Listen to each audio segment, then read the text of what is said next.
Okay, world history students. We're going to continue with World War II. Specifically, we're going to be talking about the war on the Eastern Front. So, if you recall, the last video was talking about it ended with the Battle of Britain, right? So, Germany has been incredibly successful. They have been dominating. They've defeated Poland and they have defeated Norway and Denmark, and they've annexed Austria. They defeated Belgium. They defeated France. The only frustration they've had was their lack of success in the Battle of Britain. Now Hitler's going to make a new move, and this is going to be one of the big strategic errors he makes in the war.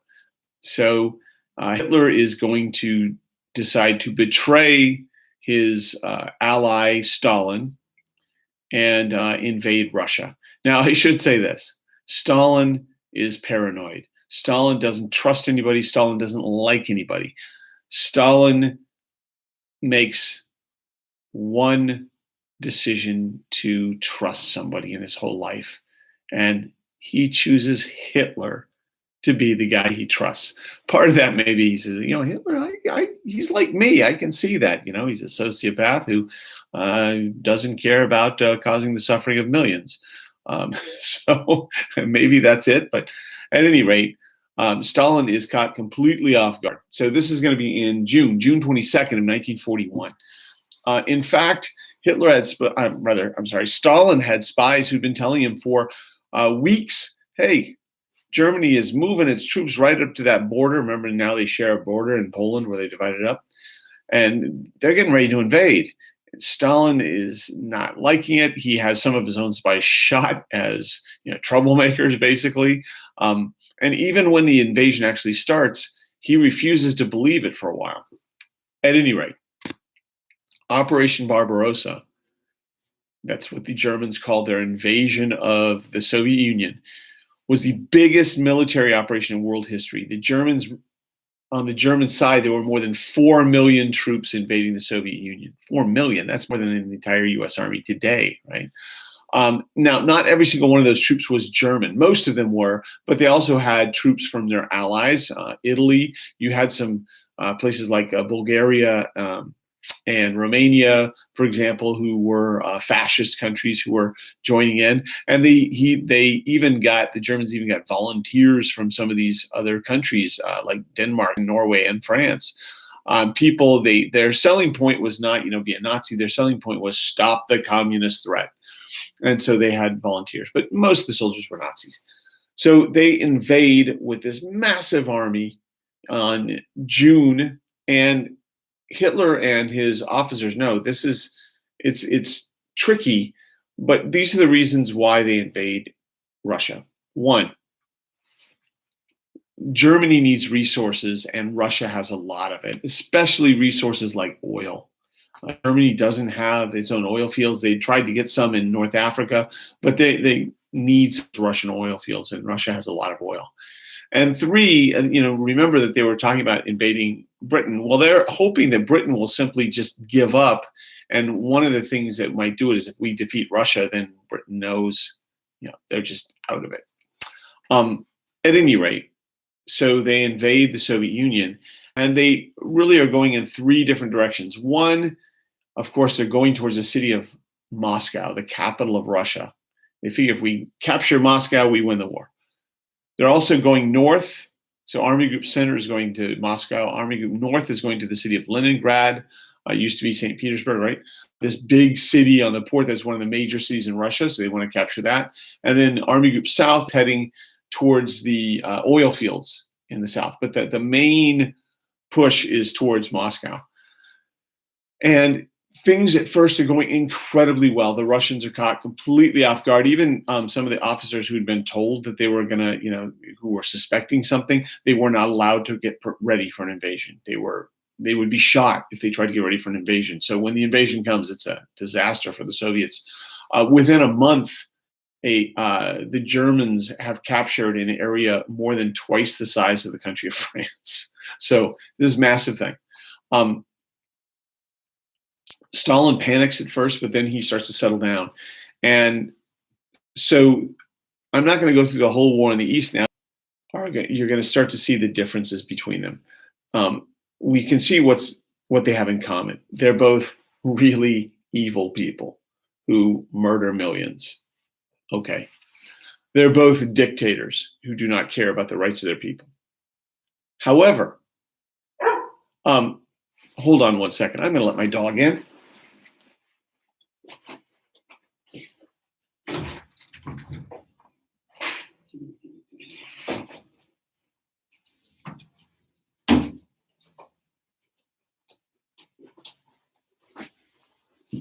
Sorry, my dog has the intelligence of a peanut on a peanut when a peanut's having a bad day. But anyway,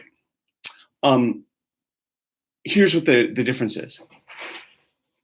Hitler is convinced that there's the other dog, slightly less intelligent than the first one. Hitler is convinced he's a military genius. Stalin realizes he is not. Hitler will not listen to his generals. He will refuse when they're giving him advice and they're telling him, this won't work, we need to do this or whatever. He will refuse to listen to them. Stalin will listen to his generals. He turns out to be a pretty good student. He will encourage them to disagree with him, to argue with him, and convince him why they are right. And once they can convince him, he will follow their advice. He also won't hesitate to have them shot if they mess up. But there you go. Okay, so let's talk about this movement. So as the Germans are moving towards Moscow, the Russians are moving back. They're panicking, and Stalin calls in his top general, a guy named Zhukov. And Zhukov comes in there, and he is just trying to kind of slow the Germans down while he brings in fresh troops and reinforcements from all over the Soviet Union. He knows that they have a couple of things in their favor, even though things are looking very bad. He knows, first of all, that the farther the Germans get away from Germany, in other words, deeper into Russia, the harder it gets to get them supplies like weapons, ammunition, food, oil, fuel for their tanks and things like this. And keep in mind, when we think of World War II, we think of trucks and tanks and planes and things. A huge amount of the supplies and things were brought in actually by horse-drawn carriages. There were more of those than there were trucks in the German army for a good part of the war, for most of the war. So the farther they get away, from Germany, the more difficult it is to supply them. He also knows that if he can stop them long enough, the Russian winter is going to be bad news for the Germans. And the Germans know they've got to win quickly, or it's going to be very, very difficult. And in fact, Zhukov is right. In September, the weather changes, right? Russia has surprisingly hot summers, and it starts to rain. And most of the roads that the Germans are using are not paved. They're dirt roads. And you get these downpours, these torrents of rain that turn the roads into mud. And I mean mud where when you step into it, you sink up to your knees.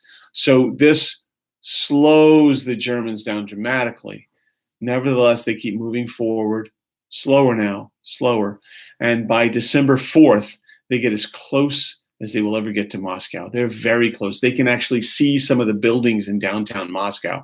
That's how close they are. But the Russians have been preparing for him. Stalin has refused to evacuate the city. He's basically said it's do or die. And he has brought people up there. Schools, high schools, are not in quarantine for COVID-19. So the students are brought up there to dig trenches, anti-tank trenches that will make it so that tanks can't cross them. They are bringing troops up there, and on top of it, winter has hit. The Russians are prepared. The Germans are not. The Germans are still wearing, most of them, their summer uniforms. And on the night of December 4th, which is as close as they get to Moscow, the temperature drops to 25 below zero. Now imagine wearing a light hoodie in that. It is so cold that you cannot touch your rifle unless you're wearing a glove, otherwise you stick to it, right? In one particular regiment, which was, just over 1,000 guys, 300 soldiers were pulled out of the fighting for the Germans because of frostbite. They were losing fingers and toes and noses and ears, right? It's just misery for the Germans. And then on December 6th, the Soviets counterattack. Oh, now I got a helicopter coming. It's just a lovely time here. We'll wait for it to go by. No doubt on police helicopter, so I think we might have something really serious like an escaped poodle or something. But at any rate, on December 6th, the Soviets counterattack. And what they do is they're going to use this strategy many times throughout the war, is they simply block. Here's Germany's going this way. They have blocking troops here, and then they have these reinforcements, and they'll swing around on the sides and surround the Germans. And the Germans are forced to kind of pull back to get out, and they're fighting in retreat. Okay, so they will not capture Moscow. Both sides kind of have to regroup now. The winter's coming. It's very hard to travel and go and fight in those conditions. So the fighting will kind of be low level. And Germany is now regrouping, and they've decided, well, their goal needs to be in the spring of 1942. By the way, we should say that December 6th counterattack, if you're thinking about the dates, that's December 6th, 1941. December 7th, 1941 is when Japan bombs Pearl Harbor. And so the United States enters the war against Japan. Hitler goes ahead and declares war on the United States, which was exactly what people like Stalin and Churchill and the American president Franklin Roosevelt wanted, right? We want to fight the Nazis. And so this meant that now the United States, when we go in, we develop a Germany first, let's beat Germany first policy. And so that means we're going to be now, instead of worrying about violating neutrality, we can start sending weapons on a massive scale to the Soviet Union. We send some weapons, but we send things like trucks that they can use. We send tools, machines, things like that. We do send a lot of supplies to the Soviets. We also are able to supply the British while we're building up our army, and so we will come in later, right? So in the spring of 1942, Germany decides that they're going to head, their main focus is going to be on those oil fields in the Caucasus Mountains in southern Russia. And so they attack that way. But within a couple of months, Hitler kind of starts to focus on a nearby city, Stalingrad. And he says, we're going to capture Stalingrad. It wasn't absolutely necessary to do to get to those oil fields, but Hitler decides he wants to do that, and so he's going for it. And Stalin decided there is no way they're going to capture the city of Stalingrad. They're going to beat us there. So it becomes this kind of showdown for the war, and it is going to be one of the most brutal battles in history. The Germans managed to get actually into about half of the city of Stalingrad, and they are fighting in the streets. It's literally hand-to-hand fighting in many cases. It is just on a fighting. It's not like very much like a modern war, like we would picture it. In this case, yes, they are fighting, but you'll have a zone where you're sitting there, and you're going to fight in the department store zone today. And what did that mean? You were literally fighting on some of the floors in one of the big department stores. That was this battle area. And there are many cases of them actually the hand-to-hand fighting because they run out of ammunition and are beating each other to death with the ends of their guns as clubs, and in some cases simply just fighting to the death. It is incredibly brutal. By November, the German army is stalled, and the Russians do another one of those counterattacks where they surround them. They encircle the German Ninth Army. And on February 6th, 600,000 Germans are forced to surrender. Hitler would not allow them to retreat, so they couldn't fight their way out, and they are forced to surrender. This is a huge defeat for the Germans. The German high command, the officers, they know at this point they cannot win the war. They're going to lose. So I want you to keep that in mind when we're talking about the Holocaust. The top leaders know there's no way they're going to win this war. Maybe at best they can negotiate some kind of a deal, a ceasefire where Germany can keep some of Poland or something. But they're not going to be able to defeat the Soviets. And the from that point on, from February of 1942, the Germans are going to be retreating on the Eastern Front. And so we will look at what happened. There was some more happening there, a lot happening. So we're going to talk about that. We'll talk about the American entry into the war in Europe, which actually starts in North Africa. And then we invade Sicily. And then, D-Day doesn't come until 1944. And then the video after that, we'll talk about the war in Japan. And the war against Japan is where the United States really takes the lead. We are the main combatants who win the war against Japan. Although the Chinese certainly lose a lot more people than we do. At any rate, that's where we stand. And so there you go. Until next time, I hope you have learned something. All righty.